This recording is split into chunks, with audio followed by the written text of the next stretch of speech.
পাঁশকুড়ার মঙ্গলদারি বাসস্ট্যান্ডের কাছেই দুর্ঘটনায় মৃত এক, আহত দুই লরির চালক। স্থানীয় মানুষজন এবং পুলিশ প্রশাসন তাদের পাঁশকুড়া সুপার স্পেশালিটি হাসপাতালে নিয়ে যায়।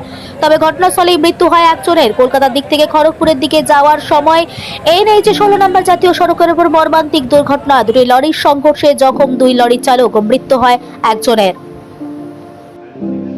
দুটো গাড়ি খড়গপুরের দিকে যাচ্ছিল, সেই সময় একটা গাড়ি প্রচণ্ড গতিতে ছিল। পিছন দিকের গাড়িটা সামনে ডিভাইডার থাকার জন্য, এখানে যেহেতু বন্যার জল আছে, সেই ডিভাইডার থাকার জন্য গাড়ি স্লো হইতে পিছনের গাড়িটা এসে সামনের গাড়িটাকে মারে।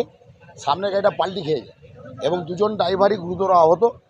প্রথমে একটা 12 চাকা থাকে, 12 চাকার যখন ওই ডিভাইডার ঘেরা ছিল, ওখানে যখন গাড়ি স্লো করছে, ট্রলার খুব স্পিডে ছিল, যে ধাক্কা মারে